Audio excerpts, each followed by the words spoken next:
Arise, minions, and welcome to unMadeGaming. We are here. We are back for another one of our episodes of Mundus Novus, run by me, produced by our wonderful producer Melissa over here. Yeah, this is a twofer this month. We got two episodes a week apart. What a time! What a time to be alive. This episode is, of course, the title card is, of course, voiced by Lance Reddick. Rest in peace. That is Liaisons Surnaturelles. Or if you're Lance Reddick, Liaison. And if you get that reference, it's mostly just for me and G. But if you get that reference, good on you. Uh, as always, if you guys like what we do here and you want to support the channel, the best way to do that is by joining us over on Patreon. Link in the description down below. While you're down there, click on that Discord link. Join us in the Discord. Be a part of the community. Be a part of the conversation. And with that, I will return us to a vague 19th century New Orleans, post-bellum New Orleans. Previously, oh, wait, hold on. I got to add my cool sound effects for Melissa. Wait. Pause. Pause, everybody.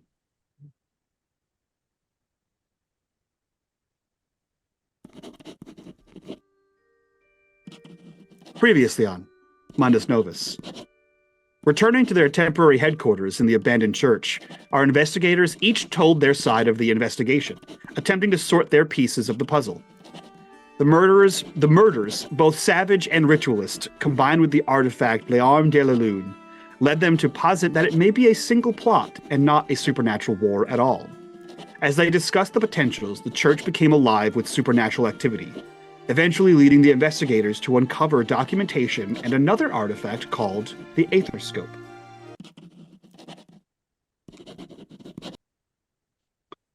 We are still in the church. Things have calmed down. The supernatural activity has subsided, and you have found yourself in possession of a strange palm-sized compass with a bunch of spinning arcs and a golden needle in the center, surrounded by a ring of strange symbols meant to point in a more empathetic direction than a cardinal direction.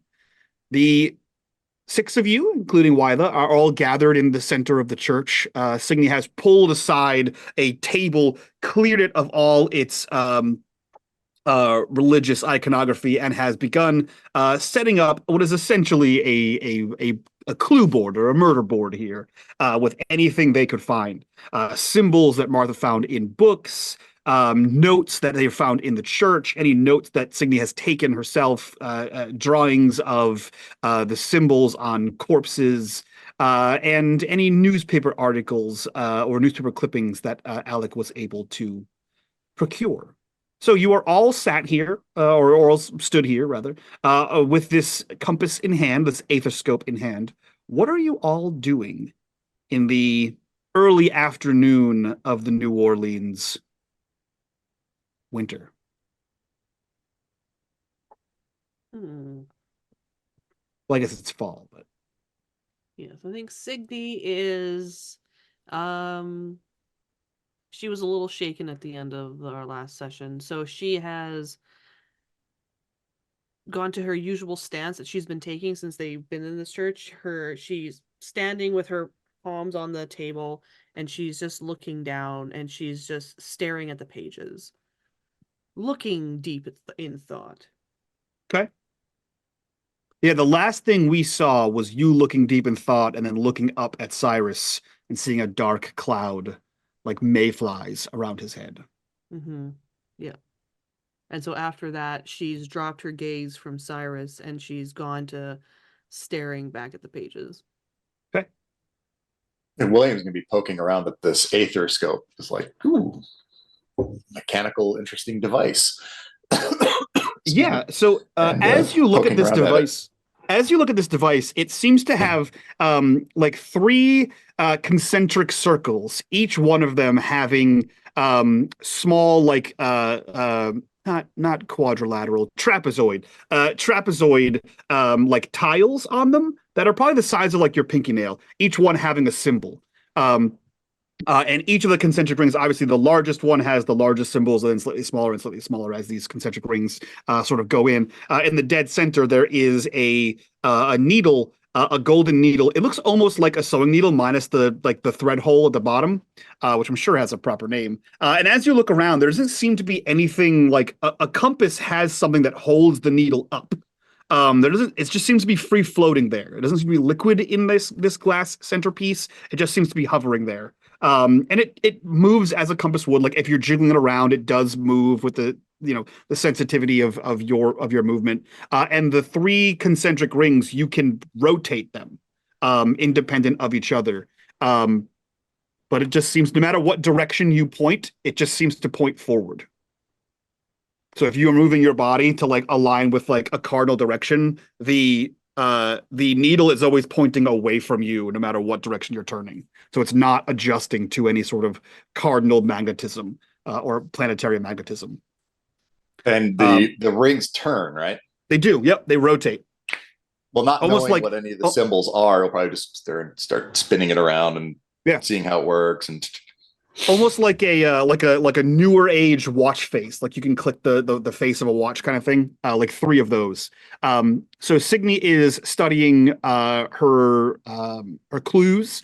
William is fiddling around with the aetherscope. Alec, Cyrus, and Martha, what are you all doing?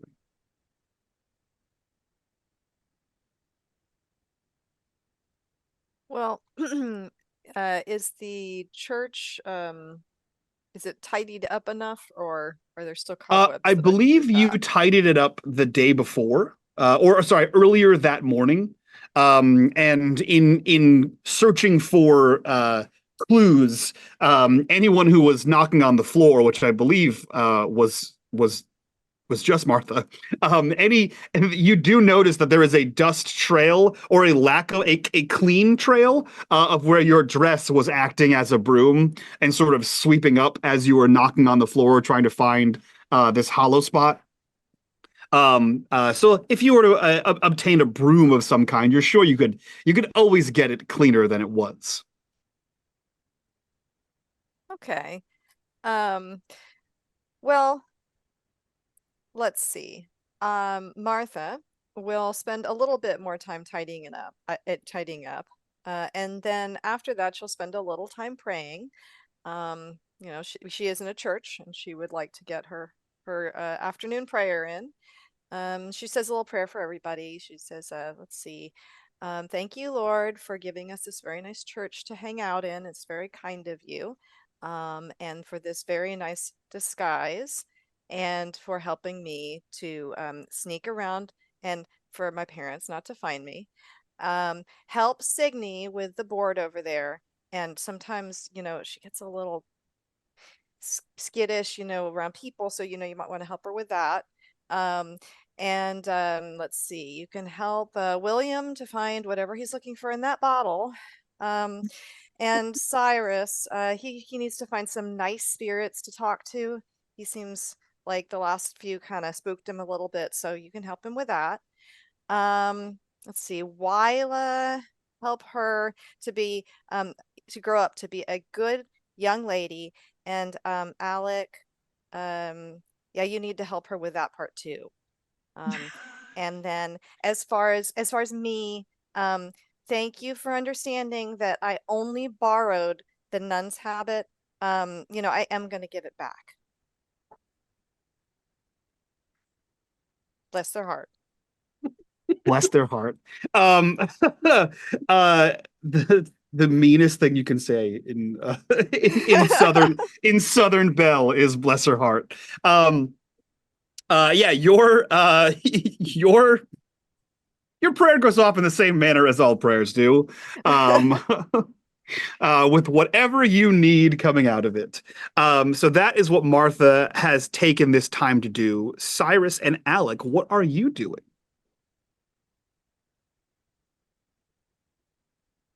I think Alec would have at first been looking over William's shoulder, but would have maybe lost interest, and then wandered over to Martha, hopefully after her prayer, probably not interrupting, and would have said something along the line of,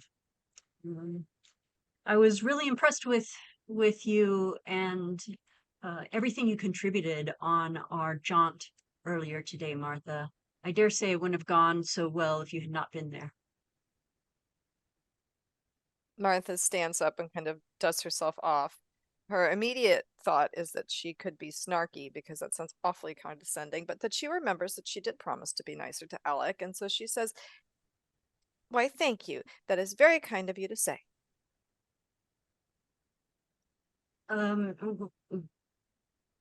Do you have further plans for the habit? Oh, yes. Well, the main the main plan, of course, was to go and find some church records that might have some information about this time period that we're looking into. Specifically, anything we might be able to find around the 1702, where they had the Lycan Pact. That's what we read, I think, or Mhm. around that time. Very good Yes. memory. I'd like to also know if they have any information about these chapter people, even though I know that the chapter's been a little bit mysterious. I think it would be good to look into Mr. Broussard and Mercier and Duvalier, to see if any of them had like birth and death records. Maybe they had some interactions with the church. You never know. If they were very prominent people, they may have had some records in the church, and that could help us better understand who they were in the society. Well, I think that's a brilliant idea. Let's make sure to find some time for that today. Okay. Okay. And what is Cyrus doing at this time? So after handing over the aether scope to William, I think Cyrus is a little relieved to kind of hand that over and have him looking at it. And so Cyrus is I guess kind of starts circling a little bit, kind of around the outside of the altar. Just kind of walking slowly, seemingly talking to himself, as he is prone to do, saying things like, I don't know what the device is, and neither do you. None of you know what it is. I've never seen it. But it comes out with things like crushing depth, burning desire, severance by force, and are always our favorite, death. I don't know what it is. I don't know. Maybe it's cursed. Maybe it's providence. We'll find out. Cyrus, it may seem to the untrained eye that I'm picking on you, and God damn you, Mike. and they're correct. Go ahead and roll me aim. Roll me save for death. Straight empathy. Empathy.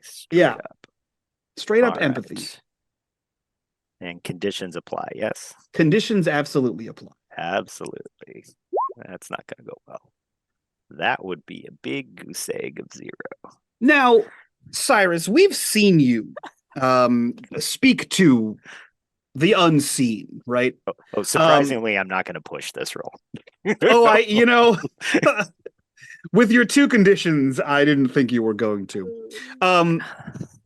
We've seen you speak to the unseen before, both as an audience and as players and characters here. Does Cyrus see who he's talking to, or is it voiceless apparitions? His experience is that he can sense them, but he doesn't actually see them, if that makes sense. It's not a visual thing. It's just similar to being at a sitting at the dinner table, looking down at your food, eating, and you having a conversation go around you, you have a sense of where everyone is at relative to you, but you're not actually seeing them because you're not looking at them, that kind of thing. Okay. So you're aware of the presence, but not in a visual manifestation kind of thing. Correct. Unless he's doing the seance, and in that case, one element of the seance is bringing everything into clear focus, and therefore then that does become more visual. I guess I'll qualify. But just this normal dialogue of things around him, yeah, he's not. It's more of a sensing the presence and less about a actual seeing. It's not like seeing another dimension kind of thing. Sure. It's only one character in a different game does that. Yeah. Baku. So no, sorry. In a mental state where you are near constantly surrounded by at least a modicum of noise, right? There's always something murmuring in the background of death and doom and betrayal and other things like that. In the same way that somebody accustomed to speaking on the phone can hear when they're the other person in the conversation is smiling despite being able to see them smile, you are acutely aware of the sound before someone speaks. Even though you can't see their mouth open, unless you're focusing on it, Sure. you know when a spirit, at least one of the ones that lingers around you, is about to speak. And as you're sort of muttering and half thinking through thoughts aloud and half responding to things, you bring up the subject of the Aetherscope and its recent prediction for you, or its recent direction for you. And you know that someone was about to respond to you. And you wait for their sound to be audible to you. And it starts very slow. And you realize that despite doing your best to avoid this sound is ingrained in your memory. It sounds like what a child would hear when they press a seashell to their ear. That sort of distant hum that we know is just the echo of the surrounding area combined with the sound of your own blood rushing through your ear, simulating the sound of the ocean. And slowly this sound gets louder. And you can hear that sound of other spirits opening their mouths as if to join the conversation. And instead of a conversation, they join the chorus of waves lapping on a beach. The sound of the sea. And you can almost smell the salt air. And then it fades. And you hear no more voices, both from the church or from your surrounding. Your spirits have grown quiet.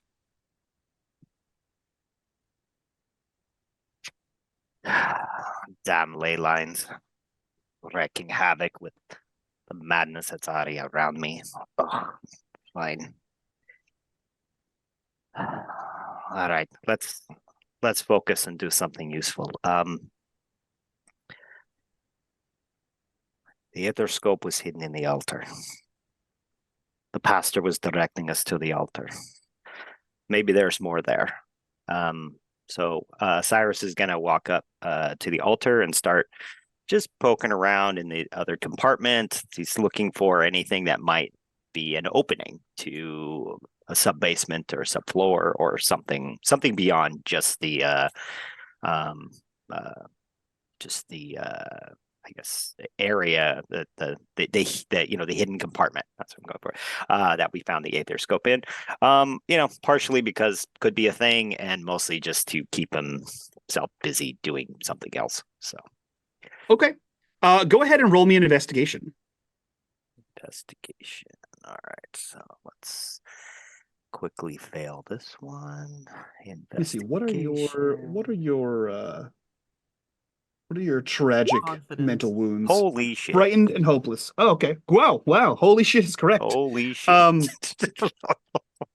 Yeah, that's crazy. Okay, and you don't find anything, but it's fine. Um, At least I made the roll. you find something. As you move around this thing, you kind of recall what Wyla was saying when she was reading through the diary, and how the father here was talking about the strange symbols, and you note the symbols, and I believe you are at least around, or I imagine William would have said something where like he depressed some of the symbols, making it like a border around the top of this thing to open this. And you're looking carefully at this, and you can see that there, like now that you're like keyed in on it, that there seems to be like indications of like not necessarily breakages, but like scrapes on this that could indicate that there are more combinations that could open up additional panels. Yeah. Okay, cool. How many different symbols were there? Roughly? There are less than 100, but way more But a than lot. 10. Yeah, it's basically imagine like a like a large pulpit, probably like I don't know, three or so feet wide, by like a foot and a half, and the entire ring around the top is covered in these runes. Yeah, given that we have no map or anything, Cyrus will just start looking for the most worn ruins and just start just like randomly pushing buttons. So Yeah. Roll me I will say this we will not use your mental conditions for this, but roll me a observation. okay, observation with no. Oh yeah, I don't. I ignore conditions on observations. Anyway. Oh, great. Yeah, because that's a thing. So one success. Okay. You begin rummaging, well, not rummaging, but you begin like button mashing here to try to figure out what kind of combinations there are for this thing. And your sailor's intuition sort of kicks in, and there's a point in which you're hitting buttons where in our amorphous 19th century, you recall a ship. You're not like incredibly learned in the history of ships, but like it comes about. The HMS Resolute.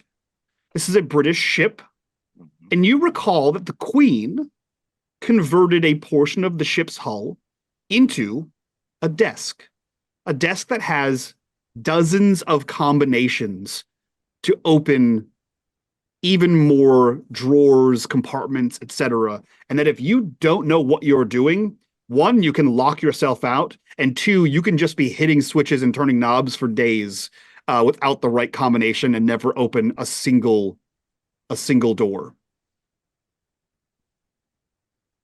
That's what you get out of that. As you're hitting things and nothing is opening.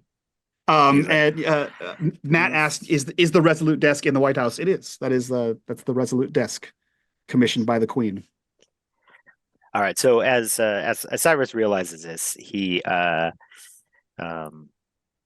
stop pushing buttons and just kind of again mutter out loud, "Oh, I remember something about this. So things like this.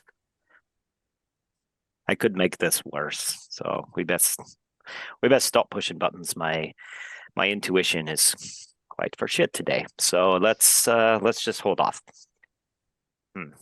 And then he'll just go and I think sit back down in the pew and think about the ruins and try to figure out runes and try to figure out where he might be able to find a clue on doing more. So Okay. So Cyrus is fiddling. Excuse me, is fiddling with the altar and looking at the runes. William is fiddling with the aetherscope and doing the same. Martha and Alec are having a conversation about what to do next. And we focus on Signy for a second. Signy, you have sort of buried your face back into your notes, avoiding looking at Cyrus for, whatever reason you may have. Could be how can that happen, really? Yeah, could be okay. Could be romantic flirtation, could be fear, could be any number of things. Could be love, could be terror. Could be love, could be terror. Those things go hand in hand. From It's a my fine experience. line. Story of his life, I'm sure. Yeah, literally story of his life. Yeah. As you are musing over these clues, trying your damnedest to put them together, you have your theory. You have at least two theories that are at work here. You did have additional places that you and your group wanted to search. Where do your clues lead you next? Jesus.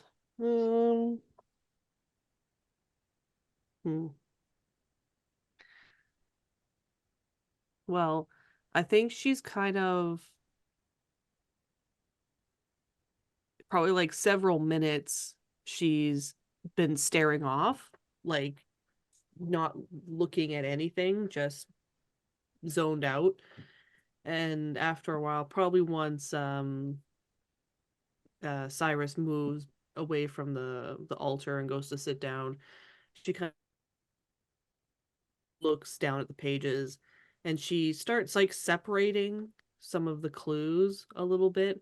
So she slides the Gerard's journal over.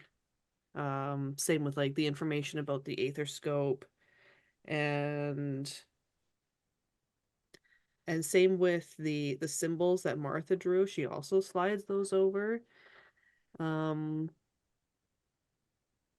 she looks back towards she's trying to focus back on the murders. We did want to go speak to the apothecarian. And we did want to speak to the commissioner. I don't think we're ready to speak to the commissioner personally. I think we need a little bit more information. There's also the Crescent the Crescent Observer reporters. You are the private investigator here. Where does your intuition lead you next? Don't take this the wrong way, but she can't stop thinking about science. But don't take that the wrong way. Don't look at me like that. Is there a wrong way to think about that? I know there's only one way I can take it. I'm just saying. Yeah. Terror? Just saying. Yeah. She was real upset about that one girl in the last adventure. Yeah. I wasn't upset. I was annoyed. Or jealous? No, that little whore. No, I'm just kidding. Motherfucker. Wow. She was in Cyrus's room more than once. Just saying. That took a sharp turn. Oh man. So Signy, you were saying you can't stop thinking about Cyrus. Go on. But every time she looks at him, she can't see him because of that stupid cloud above his face. Because of the anime hearts that you just... Yeah. It's like that weird asterisk symbol with the 3 little V's in the corner.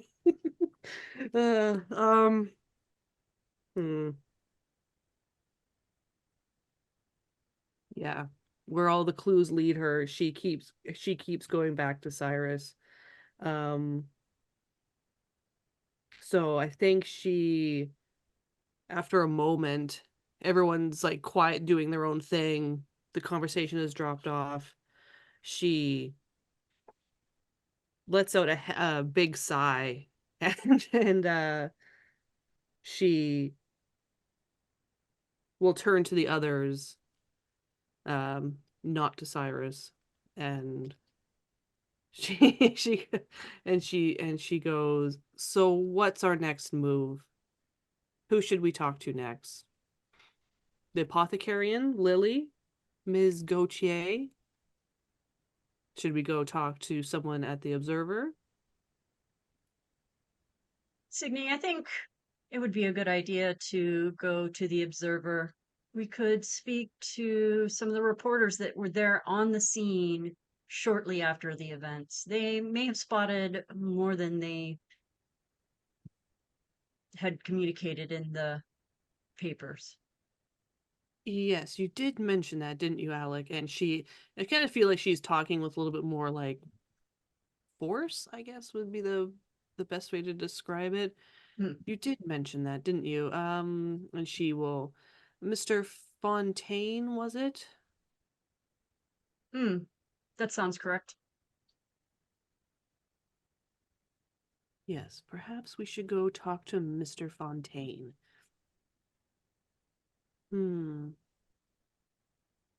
Here's a question, though. What might we ask Mr. Fontaine?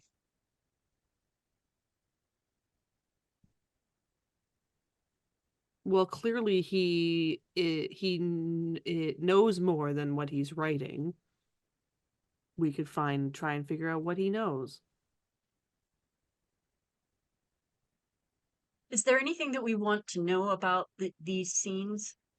Perhaps we should wait until we have open questions. Yes, that is a good idea. I'm not a fan of, what's the phrase, running off half-cocked? Is that the correct term? Is that a phrase you would use, Signy? Is that what they use in the New World over here? William, have you heard that phrase? Yeah. In the military, I believe we've heard that. It's referring to a double action pistol not being completely cocked, meaning not quite ready to go. There we go. Not quite ready to go. So where are we ready to go, Signy?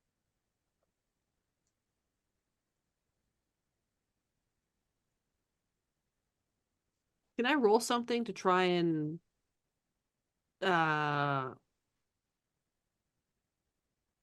point me in a direction? She looks down at the things and she's like, I've been sorting this myriad of clues that we've assembled here. Some of it I don't think is pertinent to the why we're here, which is the murders.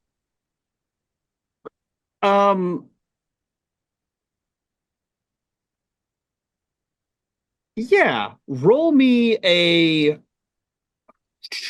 observation. Yeah, roll me an observation. I can do. So you're trying to intuit here. Yeah. Jesus Christ, 4 successes. That's with my condition. Holy shit. Wow. Nice. What a waste. And that was just on 5 dice. Jeez. Wow. Yeah. Wow. I think And you're allowed the to save five some of in there those for too. stuff. It was almost. Intuitively, you know everything about the mystery. We're nuts. Yeah, all of a Done. We're sudden done. it just Solved. clicked. You just have a for her. flash. Yeah, I guys, think I got that's it figured actually that's actually the end of the With the candlestick in the library. Done. it's actually the end of the adventure. Signy just solved everything. Can I just Um, bank some of those for something? let me read observation here. For when talking to another person or spending time in their presence, you can use observation, see what they're thinking, feeling, or planning. Which this is yourself here. If you pass the skill test, I can describe the impression you get. You have the right to ask specific questions and have them answered. Each extra success adds +1 to a test where the information is useful to you. Failing the test means that you give yourself away, or you get incorrect thoughts and feelings. So you can bank these, but they're specifically banked for where this information would be useful. So here's what I'll say. You look through all of the assembled notes. And the biggest thing that sticks out to you right away is you like the way that this was hidden, and like you had to like go through like kind of like puzzles to solve this thing, and there's no mention of this thing at all. You don't think that the aether scope plays into why you were called here. You think that that may be a coincidence, and perhaps you were all drawn to it. But whoever is doing this does not have access to the aether scope, and therefore, and nothing points to the fact that they're looking for it at all in anything you found. So your gut tells you that you've just stumbled upon another mysterious object. She will move it. She will move all that information off to the side, Yep. edge of the table. I'll give you that, and I will say that so that's one success. Another success I'll use up to say, as you're going over the information you have, specifically what you have from Alec and his trip to the library. The map doesn't seem like it's a red herring, but based on what you know of like the disappearance of the men of letters here, and like what you can pull from information about the area that Martha has told you, you think that the marshes themselves may be a dead end, or at least a dead end in that if you're looking for the Tears of the Moon, this L'Arme de la Lune, it's not going to be in the marshes. More likely than not, in the years since that's gone away, which is what, like, Over 100 40 years. plus years, 50 plus years, someone has found that thing. Or it is beyond finding. It is lost to time, or someone else already has it. So you think that the marshes may be a dead end in finding this object. And I'll let you bank two of those successes wherever you think this would be useful. Can I see anything in? I'll use up one to ask a question, maybe. Yeah. Does any of this information, like the ley lines, I really don't want to like get into like confirming my bias here with my whole theory that these are sacrifices for whatever. But is there anything in the evidence that we've found that, I don't want to say that supports my theory, but yeah, I'm not sure. Does anyone else have a question they'd like to ask? Yeah. That they can think of? Like the artifact in the marsh, it says it was lost after a devastating hurricane went through the area, so it could literally be anywhere. Like it could have been washed out to sea for all we freaking know, right? So I think that's also why she's thinking that could be a dead end. So she's going to push that to the side. There's an open question, and I don't know how to phrase it, so I'll leave it to you, G. But there's an open question around these markings and which markings are related to which things, right? Because we have the ones that Martha found in the library, We have some other markings that have occurred at the sites. We have the markings that are on the scope. We have markings that are on the corpses. And so it's unclear what's related to what, related to the markings. I don't know if that's a strong enough question, but Yeah, I'm not sure how to word that.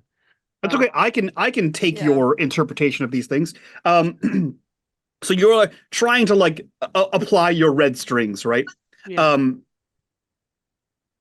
You seem to be under the assumption that here I'll let you fill in the blanks. The animalistic attacks seem to be caused by what? Yeah. Werewolves. werewolves. Yeah, Matt's gone. You can say it now.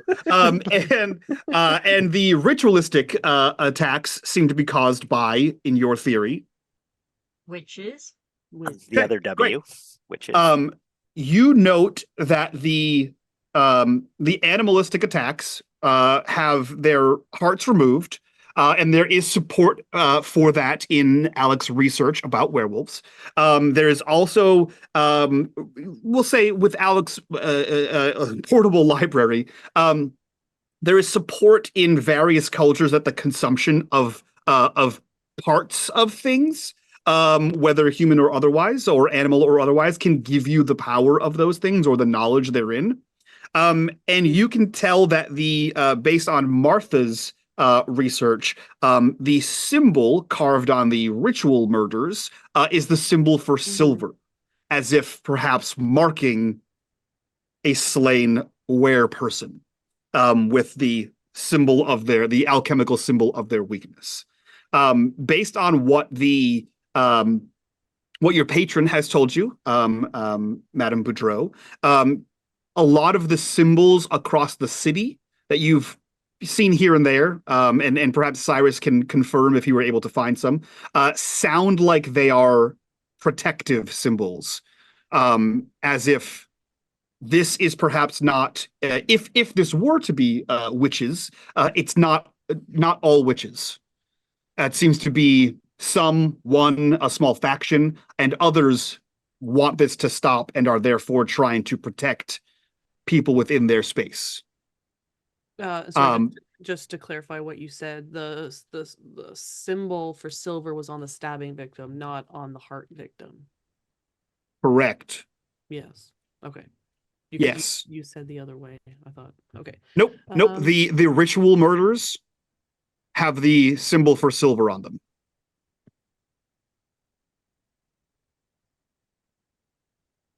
So are you implying that that's the werewolf? No, the witches Yes. who are doing ritualistic killings are putting markings of silver on werewolves. So those dead people were werewolves. or the werewolves. Yeah, Yeah. And then the werewolves are attacking things as beasts would. and And shredding ripping them out their apart. heart. likely ripping out the hearts. Right. Yeah, And Right. eating Yeah, their yeah. hearts, yeah. So perhaps that is what the symbol, the crescent moon symbol for silver means, as they are marking their victims as they are werewolves. So if there is a witch faction, they are killing werewolves, and vice versa. At least that's what you imagine would be true.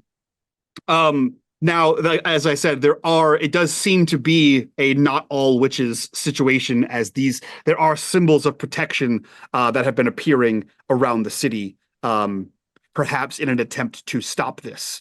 Meaning there could be at least a neutral party of witches, or there could be a split among the witches of the French Quarter, who is or is not doing this kind of thing. So it could very well be a single source trying to like take control of the area. You imagine, given how we're in a post-bellum time frame, but the country as a whole is still pretty tense with war. You would imagine that even a faction of, like, if it was all witches and all werewolves were against each other, this would be far less subtle than what is happening here. So that could confirm your bias, that it is not a full-on supernatural war, and in fact a small group of people or a person. Hmm. Okay, Alec, you did mention about finding contacts within these two communities. Um, I agree with you. I'm a little wary of it because we are complete outsiders, and as an outsider, inserting yourself into a tight-knit community can be extremely delicate work. One thing we can do, and she might turn her head towards Cyrus to look at him, but stops. We could talk to Miss Gautier. As she's an apothecary, she might have extra information and knowledge. I think that was certainly a conversation I wanted to have. And I think we need to ask ourselves who benefits from this conflict, this perceived conflict that we're seeing. Is it one of these two factions, or is it the third party? If it's a third party, perhaps someone who has come into possession of the Tears of the Moon comes into possession of the Tears of the Moon and is using those to pit the two sides against each other. It doesn't sit right with me that we have the Lycan Pact in place for so many years that is working to keep the peace, that it would just fall apart now in a very small way. I do think it's important that we get more information from either side to see what their perception is, which is partly why we talk about a spirit chat later. But for now, we can start with possibly the apothecary and see if we can get any more information, or perhaps get a contact with in at least one of the witches' camps to find out how they're looking at this. Yeah, I agree Perhaps with that. we'll get lucky and Madame Gautier is a Madame Blanche. Or a white witch. Wouldn't be the first I've met. Well, She doesn't respond to Cyrus. the apothecary, it sounds like. Shall we? Ladies, to Martha and Wyla. Martha turns to Signy and nods and kind of follows her. On the way out, she does take a quick peek at the table, just because she's curious if the runes on the top of the table match the runes on the ethoscope. Am I saying that right? The aetherscope. There are more runes on the table than on the aetherscope. But you do see a correlation in patterns. There are every mark on the aetherscope is like, obviously if you go around, it is marked on the table itself. Okay, that's good to know. And are there also are there any other of the runes that we've seen on the table, like from the protective wards or the silver or the quintessence or any of that other stuff? No, so the quintessence and stuff, that is alchemy that dates back years and years. The symbols on the aetherscope and the symbols on the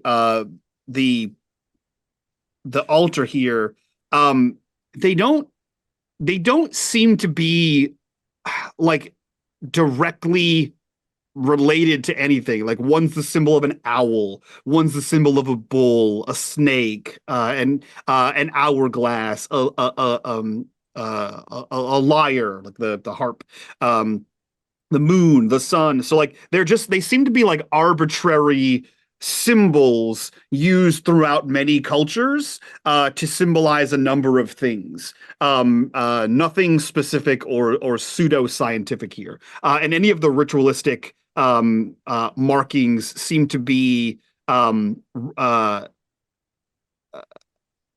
well,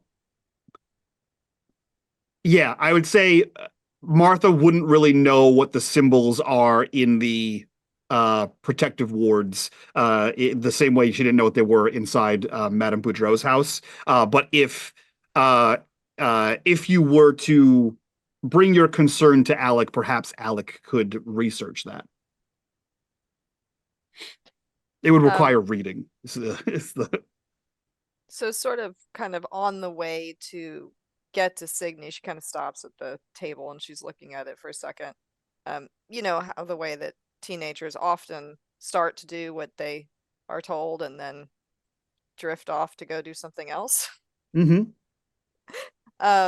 So she looks at them and she says, Cyrus, weren't you just trying to open this? Not very successfully. Oh. Well, do any of these markings look like crushing depth, burning desire, severance, and death to you? You know, just by happenstance? None of the symbols had a direct translation to those things, but there were 4 symbols that came up on the aetherscope. We could try those. I didn't think of that, but that's clever, Martha. We could try the 4 that we know. Of course, Very we don't clever, know what Martha. order the 4 goes in. You know, Well, and we know the 4 that the aetherscope told us. We can give it a try. well, we could.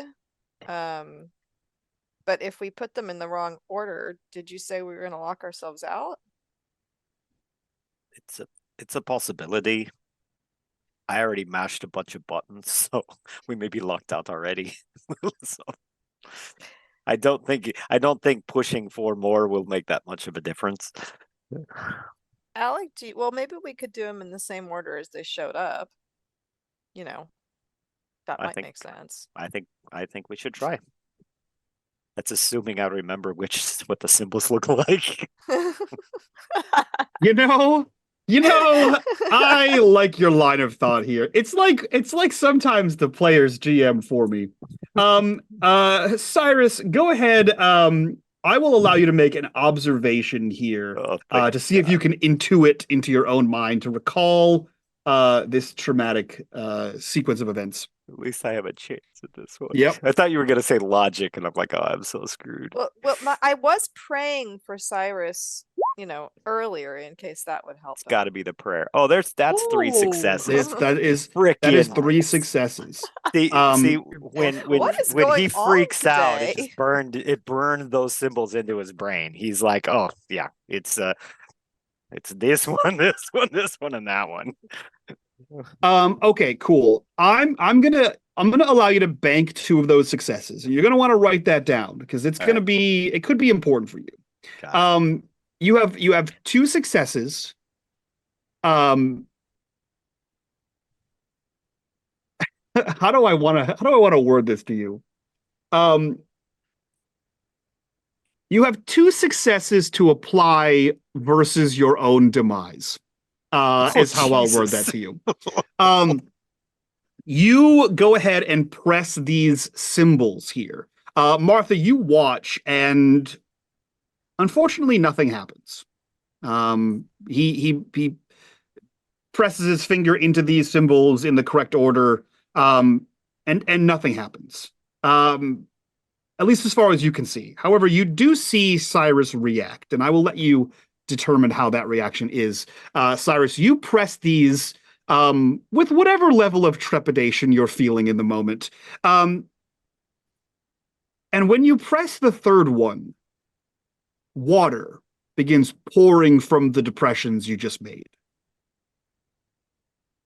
You know, clear, salted, oceanic water, smelling of fish, the sea, air, You can almost hear that ear to the shell sort of sound again, the crushing waves lapping up on the beach. You can hear the distant ting of a bell. You can feel the taut ropes in your hand as you pull the keel in.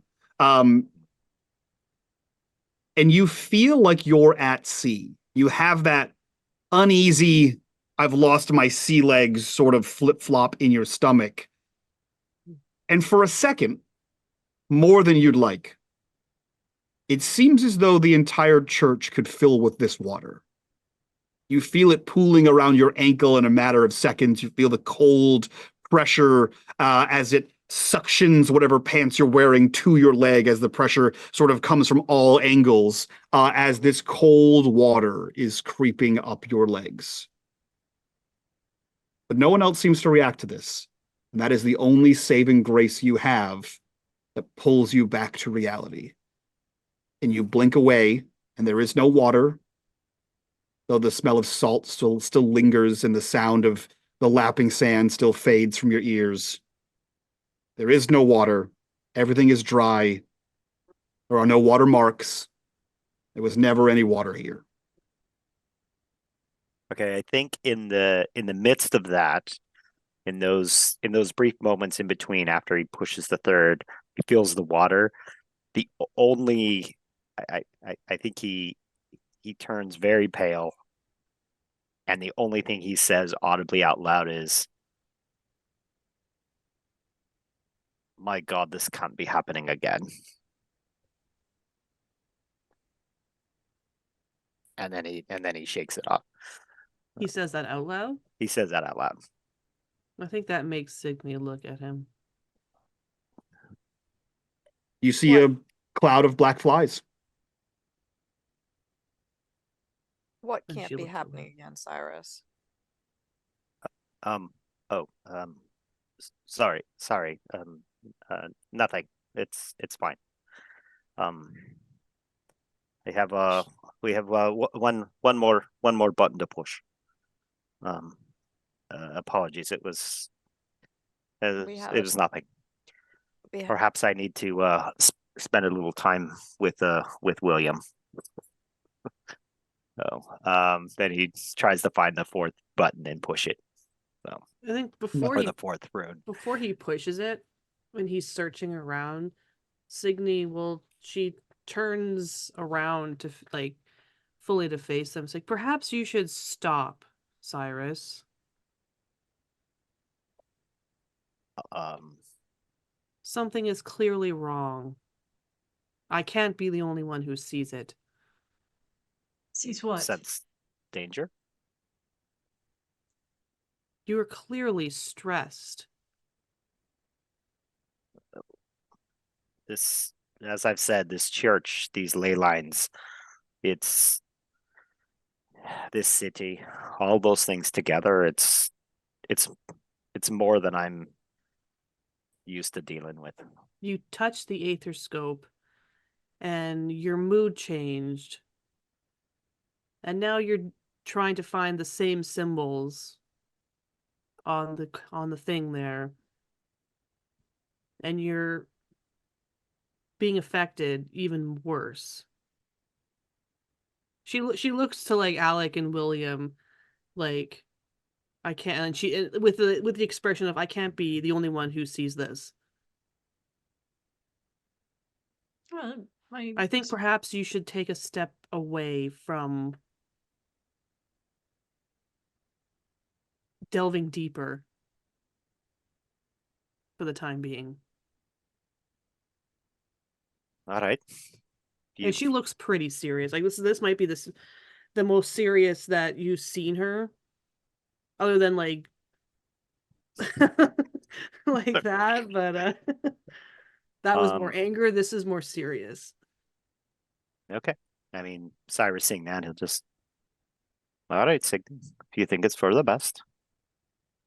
I will agree with you in that I am not convinced that any of the pastor's dealings here, the aether scope, the ley lines, the significance of the church, I'm not convinced that this has anything to do with the murders and the the witches and their adversaries. Yes. So just have to be careful there. I agree with you. It may, but it may not. I will say All I right, don't I'll stop. usually interrupt these moments and imply some mechanics here. Anyone who has been observing Signy for the past several months can roll me an observation. Who would observe me?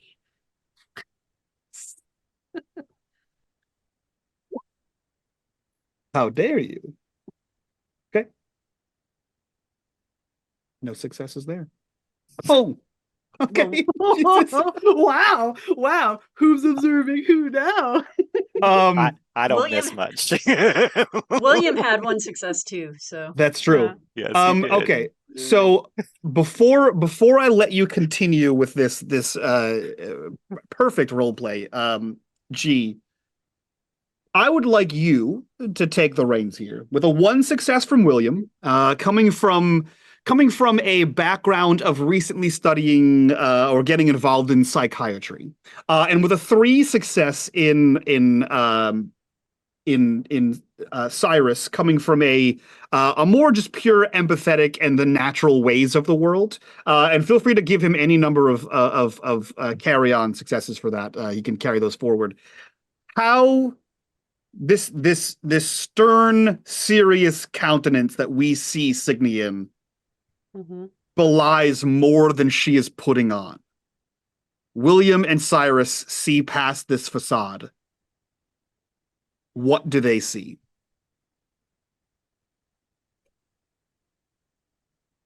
She was well, they wouldn't have noticed the fear she had from before when he said the word death.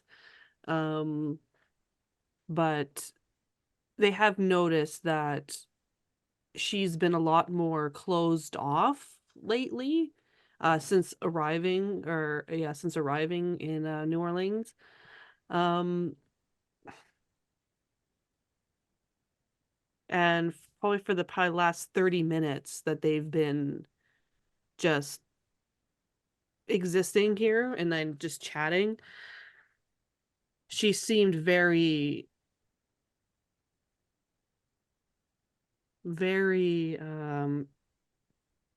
like she's put up a wall around herself. Does it But- seem like she is hiding something?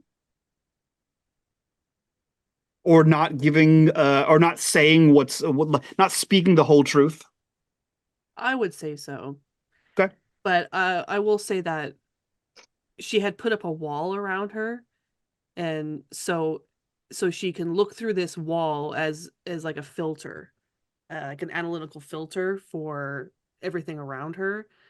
But actually it was seeing Cyrus struggle with something, right? Like he's clearly stressed. The spirits have been stressing him out. He's very agitated and something is affecting him. And just seeing him stand by this altar and try and figure it out, it seemed to get worse. And that kind of touched something in her where she didn't want to see him continue in that mindset. So that's why she told him to stop. Okay.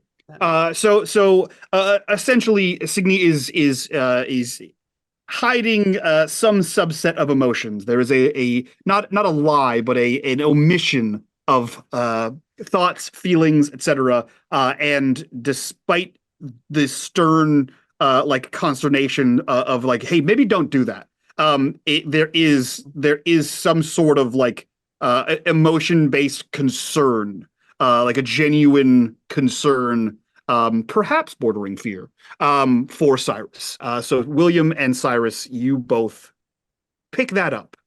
Yeah, like you could even see, because she has that wall up, the fear is being filtered through this wall, coming out as sternness.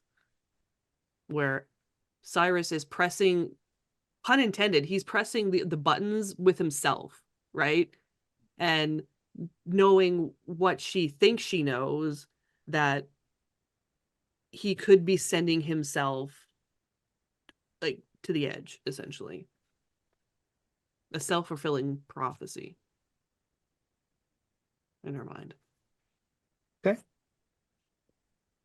Yeah. So William and Cyrus, you see that. You see a little bit beyond the veil of Signy, or at least what she's trying to project out into the world. Yeah, as Signy asks Cyrus to stop, he, like I said, he agrees, and then he kind of steps back and kind of looks at Martha and just says, the last rune is there if you're interested. And then he just kind of puts his hands up and steps back, and then he just regards Sydney. He's maybe staring, but just regards Sydney there as he kind of mulls over what it is that he thinks he has read off of Signy. So, although we all know that this is not the first time that Cyrus maybe has misread Signy. so we'll see. And we all know that it's love. Never let him know your next move.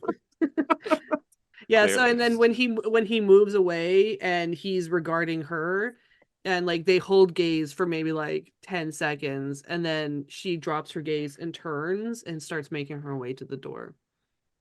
Oh, does Alec notice them holding a gaze for 10 seconds? Yes, he's like, purely for myself. Yes. Yes, Right. absolutely. Excellent. Mike's gonna say yes. Alec notices nothing about the emotional Oh, subtext that just happened. But it's enough. There's like a moment of silence that draws Alec's attention, and you just see the two of them just staring at each other. And it could be mistaken. If you live in books about the transcendental lifestyle, and valuing love and science and this sort of pre-bohemian sort of thing, that could easily be mistaken for a gaze of longing. I'm not the only one who sees this, right? And Alec is like, whoa, whoa, whoa, 10 seconds. Whoa. Oh, I'm just imagining all I hear from Alex is this whisper. It's Heathcliff. Like that's Oh yeah. Exactly. That's exactly right. And Alec kind of chuckles and picks up a book and just starts leafing through it. Trying to give them their private moment, Perfect. She will stop at the door and is like, "Are we going to see Miss Gautier?" Oh, I thought we were playing with the altar. Oh yes, I was, and Martha just reaches over and clicks the last button. And unfortunately, as luck would have it, nothing happens. Aw. Yeah, Mike. Such a genuine disappointment. I feel bad now. It was a good idea, Martha. It was a good idea. I feel like Bastion. Like you just reach through this doorway, your character make me feel bad. It's got to open somehow. Maybe we just clicked them in the wrong order. Alec, Cyrus seeing this disappointment. Oh, it's possible I remembered the last one incorrectly. So that might be on me. So apologies, Martha. Wow. What is the death symbol, by the way? So yeah, and was it the one that Cyrus actually pointed to, or did he give me the wrong one? Here's what I'll say. To the right one. Okay. So I will say, Cyrus pointed to all the correct symbols. There is no death symbol, as in it's not like a skull that like everyone can clearly identify as that means death. It is whatever you feel when you look at the symbol. So death could mean someone else. Like if you're terrified of snakes, that could be the death symbol for you. That could be the fear symbol for you. It is the device is intuitive based on the person wielding it. So you'll have to roll to use the device and interpret it successfully. That is how Cyrus interpreted it. If someone else had those exact same symbols that Cyrus had, that could mean something entirely different for them. Do we That's know why I what didn't the describe what the were? symbols looked like. Oh, okay. Yeah, I don't have a list of 100 symbols. Yeah, so none I of the just was symbols. asking for 4, but I'll take 100 if you No, have no, no. them. Anytime you roll on this, you will get your interpretation of what the symbol means, not an actual description of the symbol. I'm thorough, but not that thorough. Um, not 100 symbols thorough. Yeah. So challenge. you know what, G, it's a challenge. If you want to make 100 symbols, you can go ahead and make 100 symbols. That's your homework. You could thank Melissa for that because she asked for homework 7 years ago. So That everyone Uh, did except Melissa. everyone did except Hey, for I Melissa. eventually did it. I handed it in late, but it was done. Yes. And when you did it, it was definitely A material. So Melissa left an apple on the teacher's desk and then didn't show up to class for several weeks. Yeah, so this gaze lingers, and Alec projects hearts around a border of hearts around the two of them. And she leaves. She turns and walks out. And Signy leaves. Yeah. Perfect. Are you? I assume you're all going to like collect yourselves and leave as well. And you're headed, it sounds like, to the apothecary. Mm-hmm. Okay. So as we go to leave, I think Cyrus is gonna kind of walk as we're walking out. Cyrus will walk up towards William and just ask, William, as we're walking, is it possible that you could take a look at me and see, do I look okay? Signy seems to have some concerns over my well-being. I mean, I'm definitely distraught, but I don't know. Maybe we could have a chat. You can see if there's something else going on. Absolutely. And yeah, we'll talk as we are all walking towards the apothecary. And it's actually nice we're going to the apothecary because he actually needs to restock on some things. So Question. Watch first. Okay, sorry. Yeah. Question for this. Are you attempting to psychoanalyze him? Or are you attempting to do like a walking house call where you're like actually assessing his physical well-being? Yes. Basically, my thought was what I had mentioned in that chat was that we're going to basically talk as we're walking towards our next thing. Tell me how you're feeling. What's bringing this on? What do you think? And then he's got a medicinal plan for him. Okay, great. So yeah, you know what? I'd like to hear that. Cyrus, how are you feeling? Well, as I've mentioned, the church is seeming to amplify the spirits, and they're becoming quite noisy. Very difficult to focus just with so many different conversations going on. Normally, I can pick up some of that in the background, but if it's not directed at me, it's pretty easy to filter out. It was much harder when I was younger, but so many years of this, it's gotten easier. But with the amplification in the church, it's much more difficult. It's not that there's necessarily more, although this city in general has a lot of spirits activity. It's just that in the church, it's particularly louder. So right now, it's fine. And just the high stakes here, it definitely has me concerned, and to be honest, a bit frightened of all the things that can go wrong, which something the more we learn here seems to be true with you as well, William. So I don't think I'm alone in that. But physically I feel all right. Maybe a little tired. I think we have something here that may help with you. So you're down, you're a little depressed, you're a little worn out, having trouble focusing, feeling a little overwhelmed, especially in certain situations. That all sum it up pretty well. That's you pretty have the right of it. Okay, something has been helping me quite a bit. I learned about this in the last. Oh gosh, I've heard we talked about this before. I was supposed to say like when we were in our downtime between. Yeah, it's in the last few months. Yeah, he came across some wonderful research, and I mean, you may have noticed I don't stutter as much anymore. This is just perfect drug that has helped so much. Now you use snuff, right? On occasion, I've seen you take a pinch here and there. Absolutely. Okay, here, let me see your snuff tin a second. And hand it to me. Then here, hold my bag. He's going to pull something out. He's going to open up your snuff tin. He's going to pull something out of his bag. Now this is an extract of this wonderful plant called coca. It's coca leaf. Now we dry it out, and I'm just going to add a little bit to your snuff. We're going to mix it up. 1 pinch per nostril every, say, 2 hours. You don't want to do more than that, or you won't sleep. All right. It will help your mood tremendously. And he's going to put this together. He's going to shake it up, make sure it's well mixed up.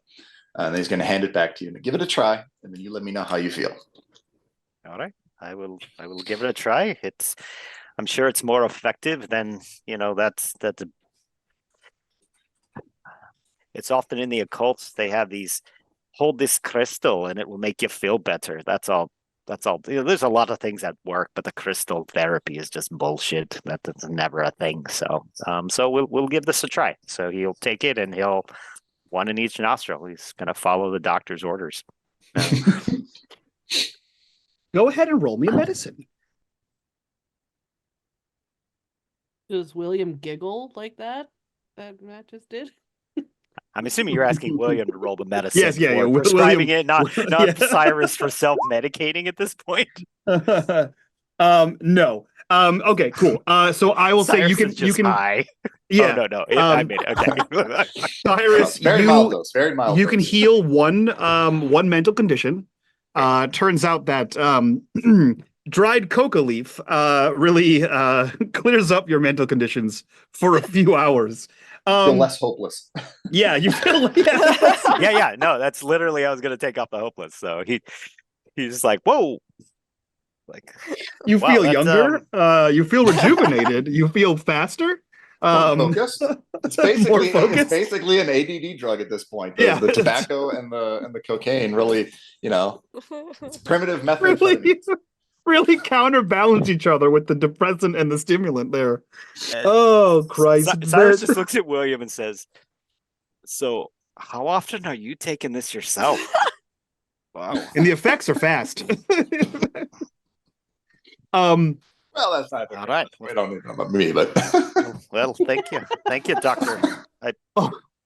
We'll see how this goes, but yep. All I can think of for William right now is like that opening scene in American Psycho when he's talking about all the things he takes to get started in the morning, and then the things he takes like to go out he takes his special coca snuff to get going in the morning, and he takes little droplets of laudanum at night to make sure he goes to sleep. That's such a good movie, though. God, I haven't seen that one in forever. It's so good. There you go. There's the rest of your weekend plans, watching that crazy movie.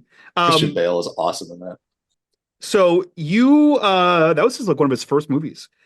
You successfully administer this to Cyrus, and I will say, with the addition of your success here, as you're discussing this newfound Freudian mental sort of medicine here, you do give a physical assessment of Cyrus, and whether you keep this to yourself or jot it down or speak it into existence. He, in a non-polite way, he looks weathered. Not the same way that like a grizzled sailor turned woodsman would look old and aged like leather. He looks withered, like his muscle definition has slipped far more than a number of years away from, actually a number of months away from the woodsman lifestyle. He was a hunter and a trapper most recently, and before that a sailor. But his muscular density has declined with a rapidity not equivalent to the lack of physicality he's been doing recently. Something is making him smaller, lesser. Like his muscles are not exactly atrophied, but they are withering. When he says he feels weak, it's not a feeling of weakness. You're seeing that it looks like he may be getting weaker. Which that does not sort of coincide with your mental diagnosis or anything scientific you can think of. What would make him essentially, if you like sucked out the meat of him, it's nothing works that fast that you can think of. God, that sounded awful. Yeah.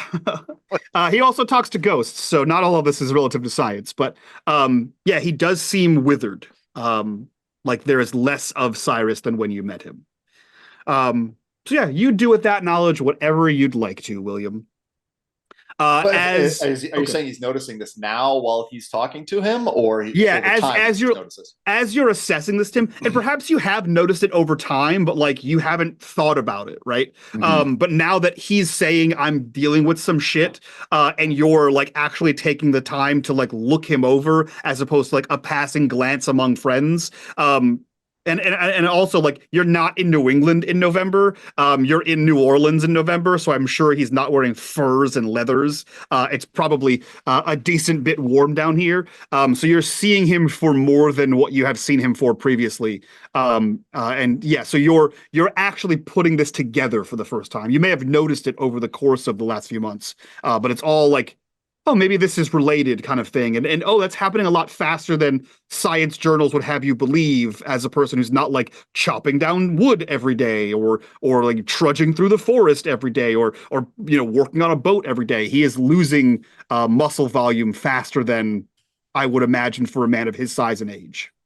Then yeah, I mean, if it's readily apparent and also more like strikingly apparent as they are talking and he's diagnosing him, then yeah, he probably would just bring it up directly to Cyrus. So like, are you eating enough at this point? I don't know, you seem more physically worn in addition to this mental lassitude that has been striking you of late. I haven't heard you coughing or anything, so I don't think it's a consumption, but is there anything else going on? Well, now that you mention it, I do feel, I mean, I don't quite feel as, I don't know, strong as I did, a year, 2 years ago, but I'm also, I live in a manor now. I don't, I live in a manor and we walk around and we investigate things. It's not, I'm not out, hunting and dragging my prey and rendering and creating pelts. It's a much softer lifestyle. So I just figured that's the way it goes when you start to live a little softer than maybe you did before. That can be the case, but usually it's about the same. So accelerated.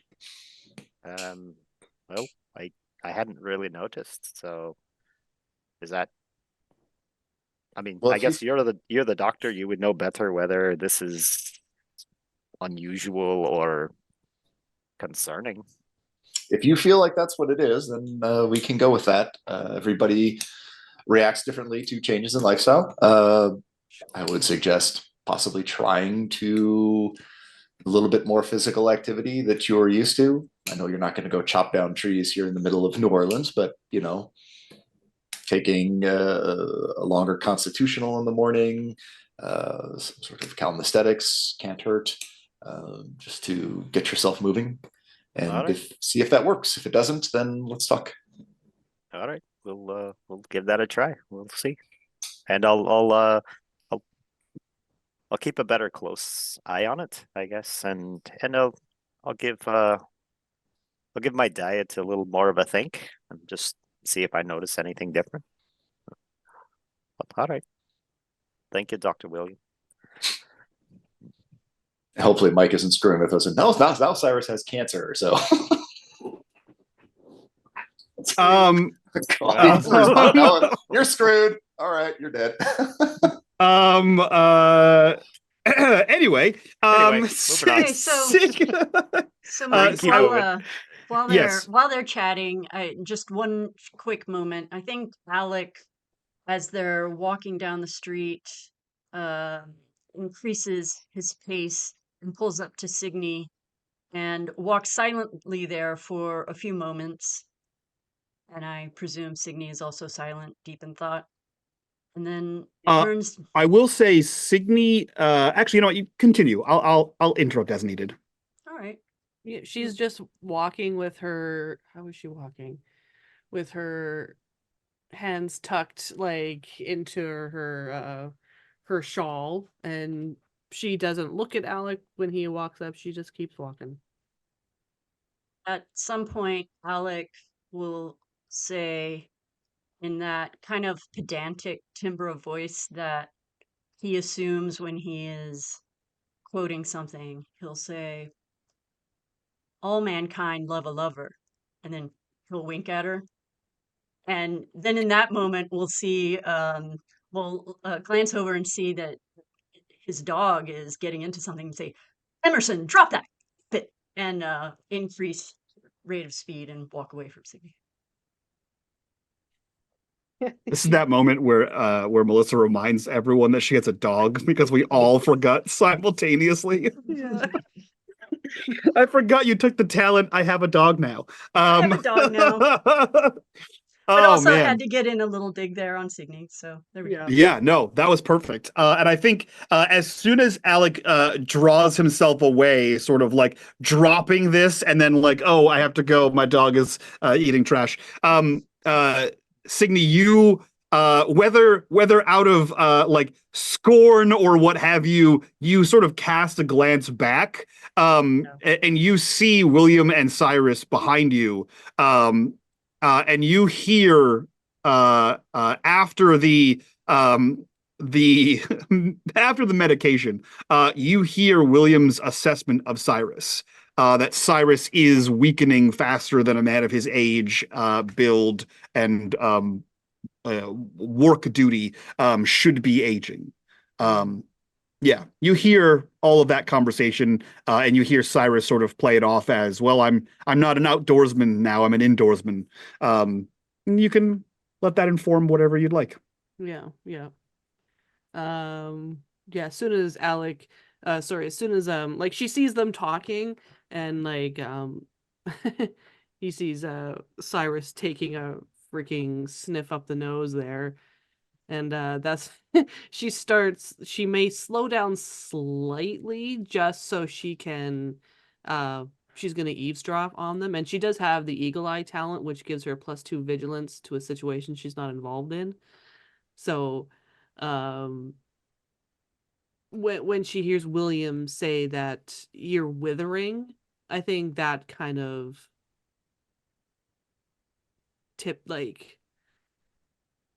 straightens her a little bit. Yeah. Okay. You continue. This sort of weight adds to the seriousness of the walk you are taking, as William sort of conducts himself as a medical professional, and Cyrus conducts himself as a patient, and Alec conducts himself as a transcendentalist, and I feel like Martha and Wyla are bringing up the rear, oblivious to the adult situation that's happening before them, just sort of walking down the streets, as Signy power walks in the direction of the French Quarter apothecary location. And you find yourselves firmly in the French Quarter. There are everything is essentially two-story balconied buildings crawling with ivy. Everything the look of what you imagine when you imagine New Orleans. And you are looking for the apothecarian Lillian Gautier, or the physician Lillian Gautier. You don't know what her establishment is called, I believe. You just have a name and the French Quarter. So how are you collectively going about this? I don't freaking know. Martha, do you know where the apothecary is? Do I know where the apothecary is? There are a great number of them here. More so even than when you were last here, Martha.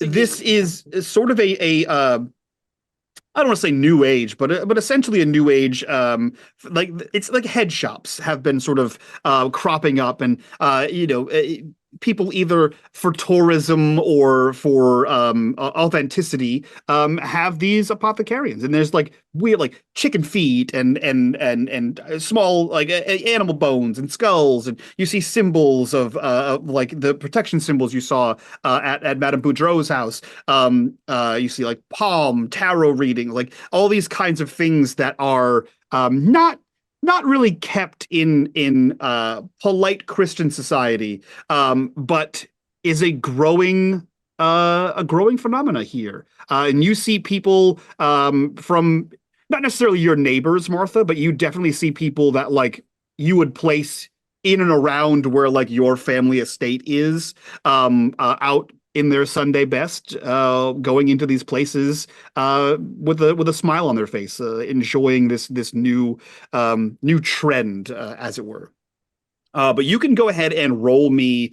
You can roll me a vigilance, or an investigation, whichever one's higher for you, to see if you can narrow down which shop might be Lillian's. Okay, you said vigilance or investigation, is that what you said? Yes. Yep. Okay. I do have opera glasses, which gives me vigilance from a distance. So I will put them on and I will look around the French Quarter to see if I happen to see the apothecary. I love that for you. Also, seeing that there are people that I may recognize and may recognize me, I make sure to straighten all of my nuns, things, and my red wig that I still have, I make sure that that's on. Oh, you're in it. You're in the habit currently. We're all getting habits apparently today. But I also have the wig from the original yes get up. Yep. Yes, and that's on underneath. And I straighten everything and make sure that that's I kind of have my head down a little bit. And little Eddie, of course, is on my shoulder, and every once in a while I pet him when he makes a small noise. And of course, a nun with red hair and a raven is going to attract no notice. Blends in like you wouldn't believe. Blends. And yes, and she's holding hands with Wyla, and every once in a while she kind of adjusts something for Wyla, like a little bow or a lock of her hair, make sure that she's presentable for the French Quarter. She pulls out the opera glasses to go along with the nun's habit, and the bird and everything, even being less conspicuous, and peers around for the apothecary. So I get if I can use the opera glasses, then I would get a +1. You can absolutely use the opera glasses. The glasses are on the outside of her veil. Christ. Nice. You find it. You find this. But just for a second here. You all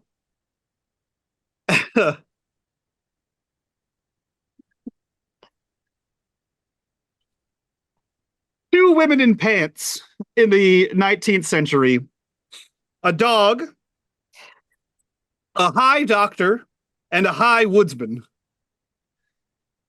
A young, naturally redheaded girl looking vastly out of her element and uncomfortable in a dress she's been forced into. A nun with a mop of curly red hair and a pair of opera glasses on a rod, holding them to her face, peering around the French Quarter. Don't forget the If raven. that, Where are you going? oh with yeah, this, sorry, and man? a the raven dog. on her shoulder, right? Where And a are you raven on her going? shoulder. If that isn't the cover of this movie, I don't know what is. There you go, Melissa. Right. Yes. Yes, there's the That new is- art piece right there. Yeah, that's your new. That's your picture. It's Yeah, awesome. a movie poster with like the episode title and then That's right. starring. Oh no. And Okay. they have to totally pose like, Breakfast Club. Yeah. That's right. It's like it's Except just Cyrus's Will. face is just a cloud. Yeah, Reservoir it's just William with his Dogs hand in the stuff. air. Oh man, that is a sight. You are the least conspicuous group in New Orleans I have ever seen. Oh my God. You know what? It's New Orleans. They should be used to it. Come Yeah, on. I we're mean, the really, this French can't be the district. weirdest thing in New It's Orleans. it's not Carnival. It's just a regular day in New Orleans.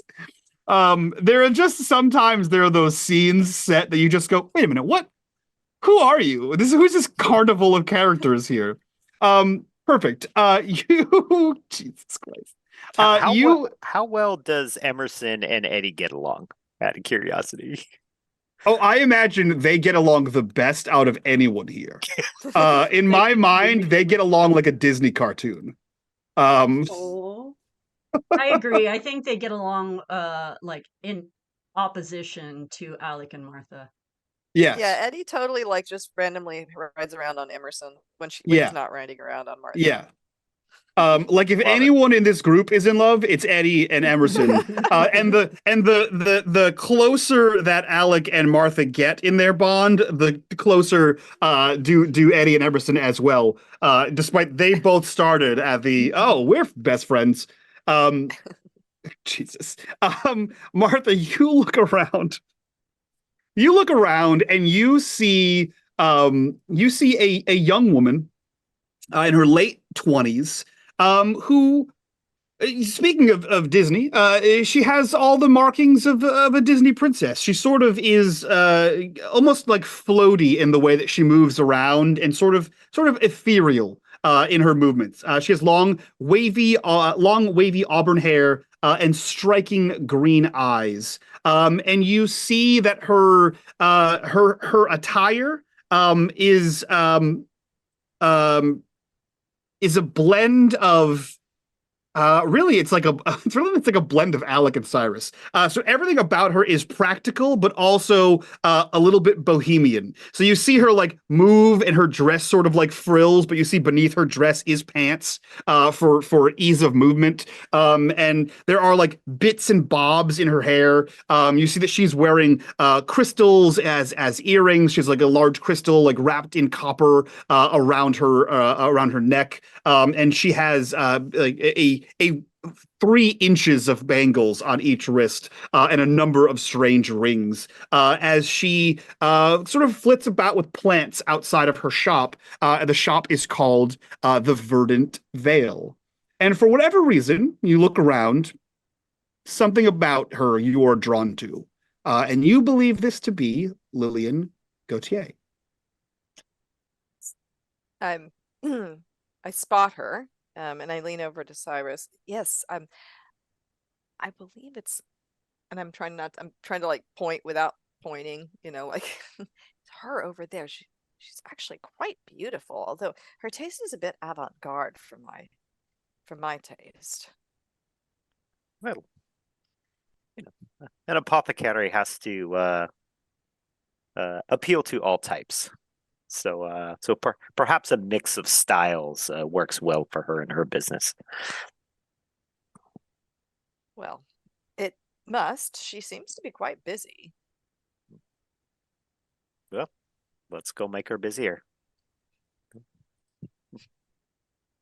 head that way.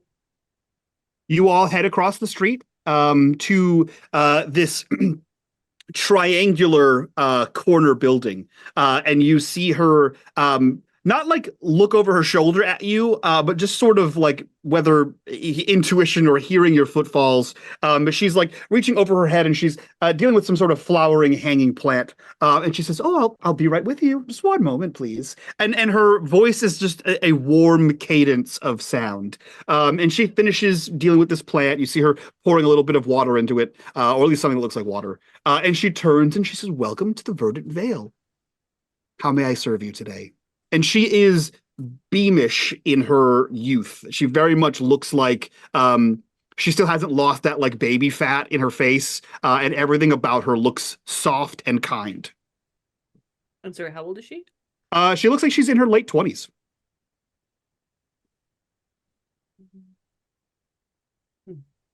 Well, she is in her late 20s, but she looks like she is far younger. Yeah. Well, good day, miss. We are in search of a couple of items, and we're hoping that you could help us out with that. You are the proprietor of the shop, I am, yes. and your name is Lillian. Lillian. Oh, well, nice to meet your acquaintance. I'm Cyrus. These are my friends, Martha, Alec, Signe, William, and Wyla. Alec tips his And hat. and what can I do to help you today? Well, well, I should correct myself. This is Dr. William here, and he was looking to replenish some of his medicinal supplies, and thought that this might be you've come well recommended, so we thought we would try our hand here. Oh, well, everything here is for sale in some manner or another. What are you in the need of? Well, first off, do you have any barbitol?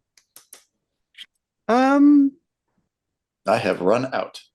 She kind of gives you a look, and then recalls that Cyrus said you were a doctor. And she walks back in to this place, and she's looking around through. It seems as though there's no discernible organization scheme to this place, but like a teenager in a messy room, they know exactly where everything is.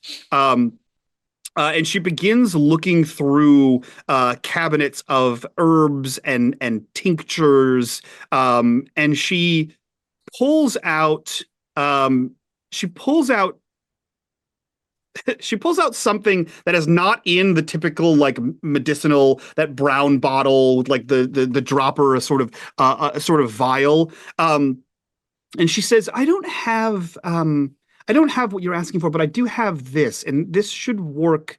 This should work similarly.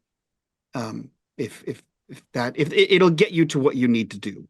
And there's a small little label on it that seems to have like it's got like 3 or 4 letters on it, but she knows what they mean. It's whatever her like Dewey Decimal System is, essentially. As she hands this over to you, and she says, "This should for sleeping, correct?" Yeah.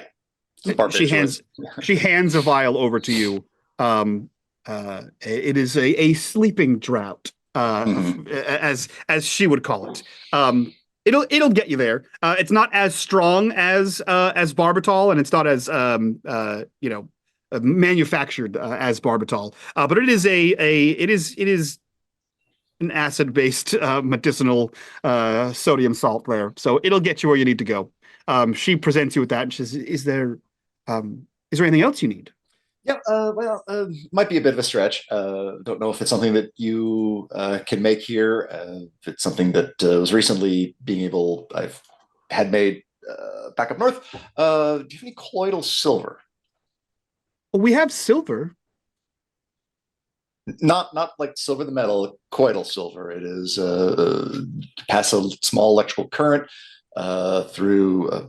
Oh God, I've already forgotten how to make it. It's basically you pass like an electrical current through a particular liquid with silver in it, and it extracts the silver into the liquid. I don't have that. Everything we have here is found in nature. Well, in that case, do you have any coca leaves?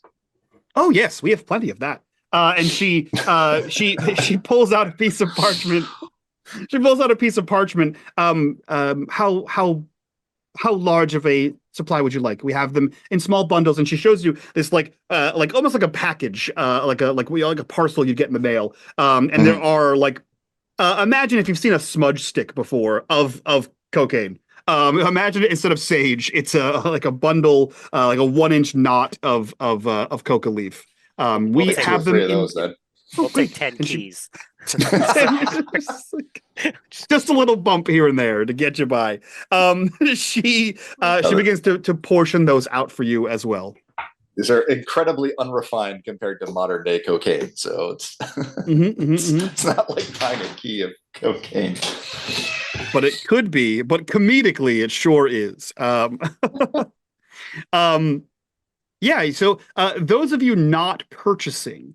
So I'll say, William, based on the mechanics of this game, your resource level, and the amount of money you those are easily procurable here. Obviously, they're not the manufactured. There's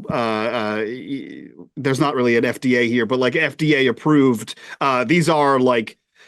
These are the base compounds of what this is made out of, so it's inherently weaker than the scientifically engineered version of them. But it will get you where you're needing to go. So you can essentially refill your doctor's bag with no negatives on that. The rest of you not making purchases as she is engaged with William. What are the rest of you doing?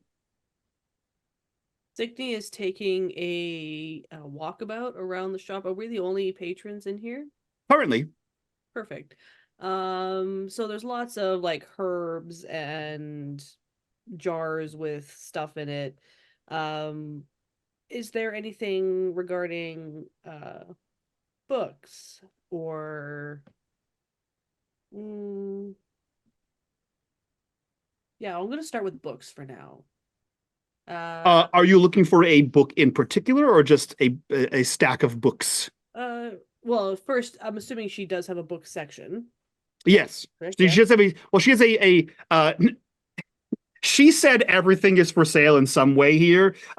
There's no like tags or anything to indicate anything is for sale in here. But you do see a hutch that has like a bunch of vining plants sort of cascading down the side of it. And in that you see like a bunch of those like alchemical style like drawers that are all like 50 drawers in this one thing. And at the top of it, there is a shelf with books all crammed in there. So probably about 20 books in this hutch. Okay. That's the only books you see here. She's gonna skim the titles. Is there anything about spellcraft? Go ahead and give me an investigation check. Okay. I will do that. Oh, sorry. Screen just went blank for a second.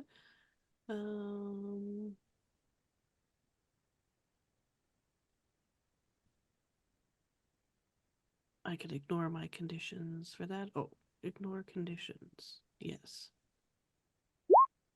3 successes. Now, when you say Jesus, guys, roll worse today.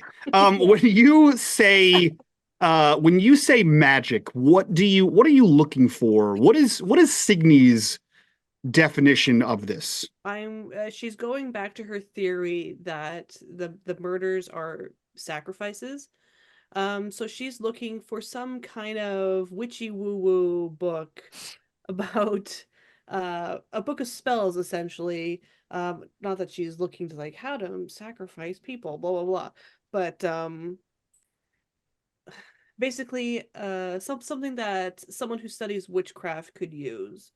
Meaning that people who are witches would come here for resources.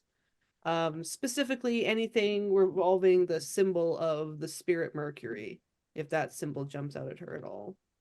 Interesting. Yeah. All right. Let's test your note taking skills, G. As you skim this, you see the Herbalist's Handbook, a guide to healing herbs, which is, arguably, they're all witchy woo-woo.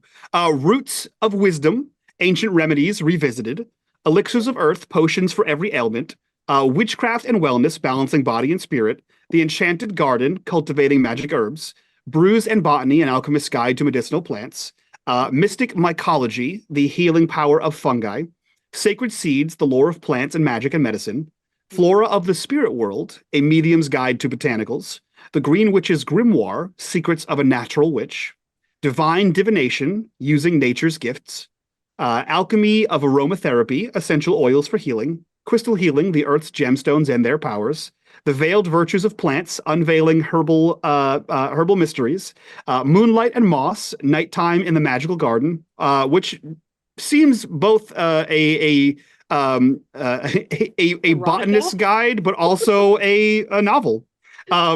Where were we? Waters of Wellness, The Art of Crafting Sacred Brews, Bark and Bone, The Hidden Strength of Nature's Remedies, Celestial Herbalism, Aligning Plant Lore with the Stars, Woven Weeds, A Witch's Guide to Wild Herbs, and Echoes of Eden, Rediscovering Ancient Herbal Knowledge. Okay, the Grimoire one and did you say Divine Divination? Yes. Okay. I sent you the book list. The Green Witch's Grimoire, yes. The Secrets of a Natural Witch and the Divine Divination, Using Nature's Gifts.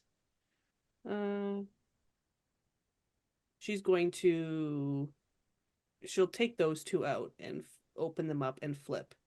Which one? The Green Witch's Grimoire? Both of them. And the Divine Divination one? Yeah. Okay.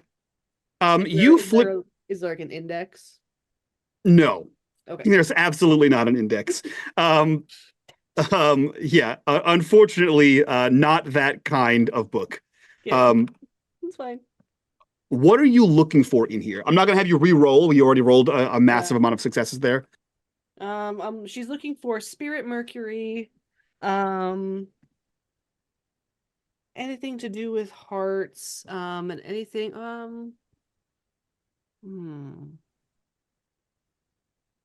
Yeah, there was nothing in that list really about animals. What was that name? The Green Witch's Grimoire. Hey, Mike. Yes? I don't know if I can use erudite in this way. I would like there to be a book it's a local book written by a local witch, because that's what you would do, right? If you were like a small town little shop, you would represent the local witches stuff. And maybe it's about the local ley lines. Interesting. Interesting. Ley lines of New Orleans.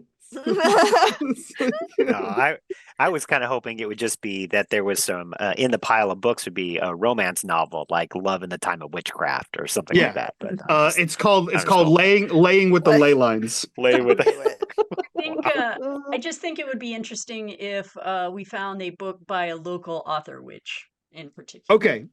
I'll tell you what, I'm gonna write that down, and we will have that next session for you, because we are nearly at time with Signy's dig in here. Yeah. Okay. You look through the Green Witch's Grimoire and Divine Divination quickly. The Green Witch's Grimoire is a comprehensive guide to practicing witchcraft with a focus on harmony with nature.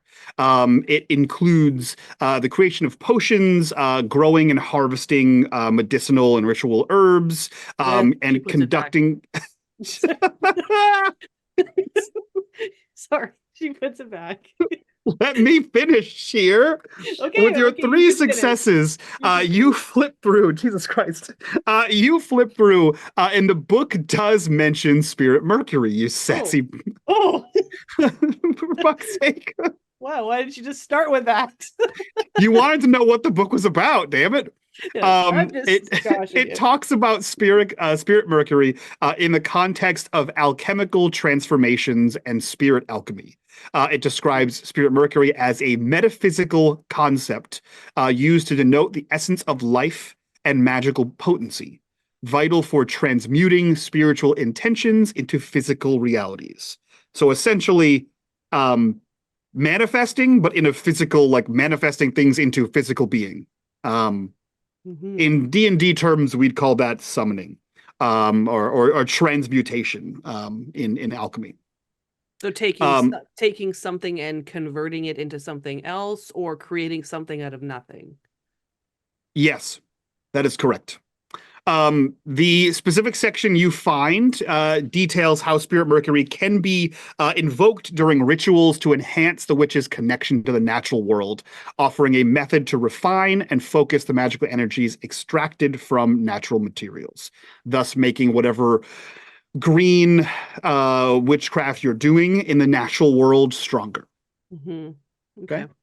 And why? Sass Yeah, pants. the reason why she was kind of leaning away from this, because the murders are definitely not, in at least in her point of view, are not in harmony with nature. So Mm. yeah, that's why she was Um, kind of like, "Eh." You also see there is a very cautious approach. You had mentioned hearts. There's a cautious approach to the subject of hearts, of using animal or symbolic hearts in rituals. It explains that hearts are the center of life force in many traditions, can be used to strengthen spells and rituals focused on healing, binding, or protection. However, it does mention that there are a number of ethical concerns with that. The book Divine Divinations explores the art of divination through natural elements such as leaves, stones, bones, and crystals, and offers guidance on interpreting signs and symbols found in the natural world. There is mention of things like reading entrails, casting of bones, that sort of thing. And this too does mention Spirit Mercury as something that can enhance divinatory practices. The book suggests that integrating small amounts of mercury into divination rituals can sharpen the practitioner's ability to see beyond the veil of time and space. I thought you were saying Um, ingesting small amounts of mercury. I'm like, integrating, well, it specifically says integrating small amounts of mercury in the ritual. yeah, that could be any. That could mean imbibing, what you take that as you will. So I um don't think we're past the whole ingesting mercury for thinking it does something for us. yeah, well, it definitely makes you go insane. Yeah. But we use it to treat hats, so at this time in the world. So but it does refer to using a mercurial mirror, like a mercury coated mirror, instead of like a silver backed mirror, as well as using it in on a blade, in a ritual sense. It also speaks of hearts as a symbol of life and vitality, and using representations of hearts, such as stone carvings of a heart or objects shaped like hearts, as a focus for emotional healing, or um, interpersonal connection. Um, and it talks about like the hearts of trees, which does not seem to be useful to you, as in like the core of trees or trees with heart-shaped leaves, that sort of thing, as like nature is the divine and not like what like Martha would say is the divine. It talks of like Mother Earth as the divine being, Yeah. and that's what it means as far as divine divination. I'm assuming also like womanhood and stuff like that. I would mention. Yeah, that's sort of a through line in all Yeah. earth-based green witchcraft is sort of the maiden, mother, and crone, Mother Earth as the divine being. That's sort of in any of the books you pick up are going to have that sort of through line in there in Okay. some capacity. One more question. Mhm. Since I have that three successes. It mentions like what hearts represent and like vitality and life and stuff like that. Is there anything in there in either book about what a witch or a Wiccan would contribute to a spell? In what capacity? I'm not sure I understand the question. Yeah. Well, because she thinks that they could be being used as sacrifices.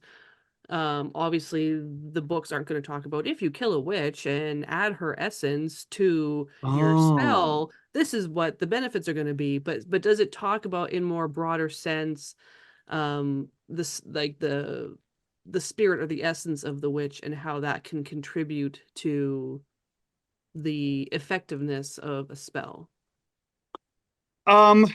These books do not, but I will take your third investigation check as more of an inference here based on information you have. Mhm.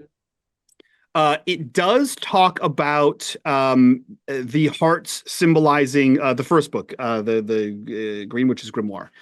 Talks about hearts being life force in many traditions, and used to strengthen spells.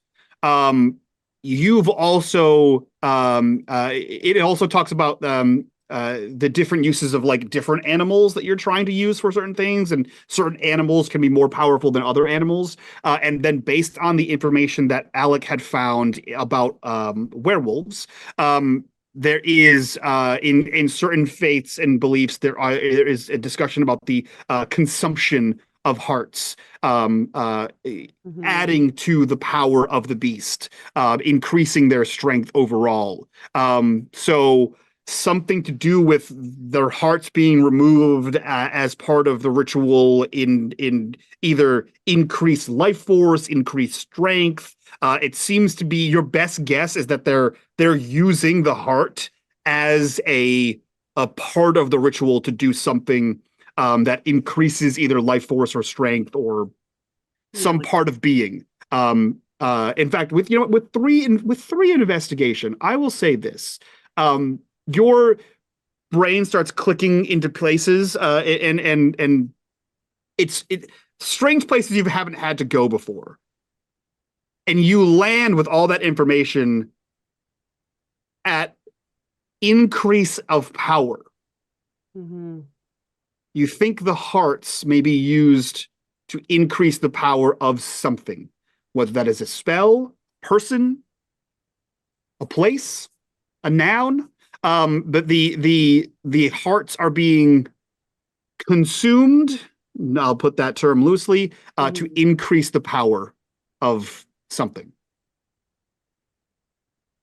That's what you think the witches may be contributing, is if they have magical. If they are intrinsically magically tied to this world, their hearts being removed could be a source of their power. Yeah. And that could be used to enhance whatever is happening.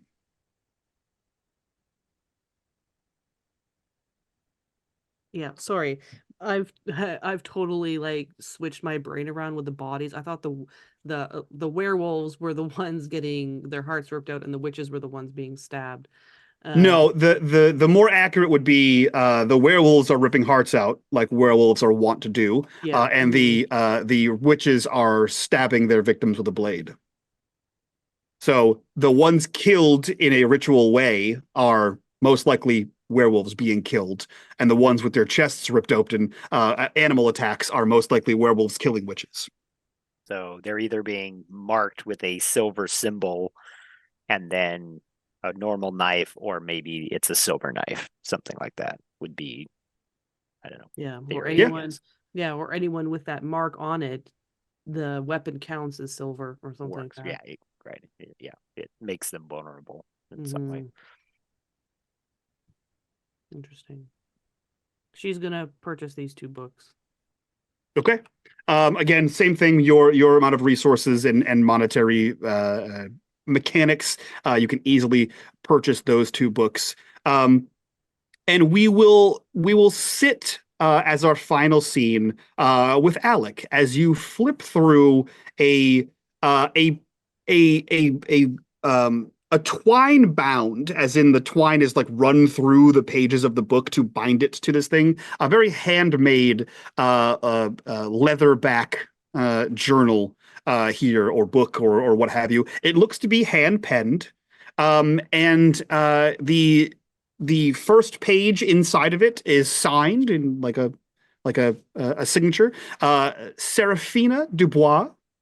And above that is the you presume to be the title, Veins of the Veil.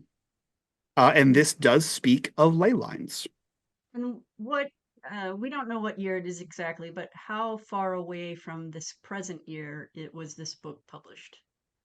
You don't see a publication date. This looks like by all. Actually, you know, I'll take a logic before we end here, or a learning.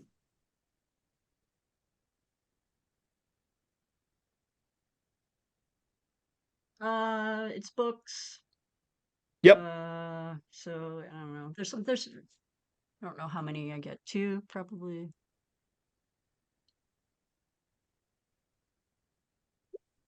Oh. Yeah. You look through this book, and there are no dates in here. In fact, your best guess is this is not published. This is handed down, found, left here by somebody. You have no idea when this was written. And the only note you have is either somebody wrote their name in it as like, this book belongs to me, or that is the author, a Seraphine Dubois. And yeah, you were just flipping through this handwritten book, looking through this. And that is where we'll end this episode. And we'll pick back up on Alex's musings and what Cyrus and Martha are doing inside the apothecary. What a nun is doing inside the apothecary. Corruption bar the books in French. I think Alec can read French. I think Alec has a series of languages that he can read. Yeah. So that is episode 30 of Mundus Novus. This episode moved in directions that I did not fully expect, and I'm excited to see what happens here. I'm excited to see how this comes. Like all this stuff with Cyrus coming out, and with Signy and her being in love with him, obviously, and with William as well. Yeah, very, very, very interpersonal episode. I'm excited for this one. Cool. Let's go around, do our introductions, so we can get the hell out of here, do our after show. And if you guys want access to this after show and all the other after shows for the last several years, check us out over on Patreon, a link in the description down below. While you're down there, click on that Discord link, join us in the Discord, be a part of the community, be a part of the conversation. But for now, let's start with Melissa. Who are you? Where can we find you on the internet? And what are you up to? Hi, y'all. If you're looking for me on the internet, you can probably find me around unMadeGaming, or around the people who are around unMadeGaming and the awesome things that they do. My handle is generally Grathier online. What else? You can find me here, helping Mike with the production. Thank you, Mike. Thank you. Can find me on Age of Always, which I think we decided is May 18th? 18th or 19th? 18th, I think, is what we said yesterday. Yeah, 18th. We're going Yep, with that makes for sense. now. It's a Saturday. Occasionally on some of the one-shots, and generally in the Discord. You can also find my fan art on gameswithstories.com. I just added a new one yesterday, so. Hell yeah. Perfect. Great. With that, we'll jump over to G. Who are you? Where can we find you? What are you up to? Hello, I'm G, your friendly neighborhood lightning invoker. You can find me on all things unMadeGaming, modding during the week, and playing in all the Patreon games. I'm in the Rise. On the third Saturday of the month, I'm in the Age of Always, which is not a Patreon game. The Age of Always with Melissa on May 18th, next episode. In the Patreon one-shots in this game, and you can find me all the time in the Discord. Hell yeah. Let's jump right over to Matt. Who are you? Where can we find you? What are you up to? Matt, you can find me as Vaughn in the various Discord servers. The only other game I'm playing here is in Mike's awesome Crystal Legacy universe, which is not currently streamed, but maybe someday. It'd be cool. Otherwise, you can find me in all things World of Warcraft these days, raiding on Storm Rage. Perfect. And let's jump to John. Who are you? Where can we find you? What are you up to? Hey, I am John. I am Ask a Why in the unMadeGaming Discord. You can find me there. Beyond that, yeah, I don't have much of a social media presence, although I do pop up in an occasional one shot here and there, and am also playing in Mike's amazing Crystal Legacy fantasy setting, which is a lot of fun. So, Oh, yeah, that's me. Perfect. And last but not least, Windress, who are you? Where can we find you on the internet? What are you up to? I am Wintress Odom, and you can find me in Discord under Wintress Rita. And I am playing this game, obviously, and also the Crystal Legacy game. Other than that, I'm with John. I don't have much of a social media presence, so you can find me through Melissa. It's for the best. I wouldn't have one either if not for this. Me, find Melissa. That's fair.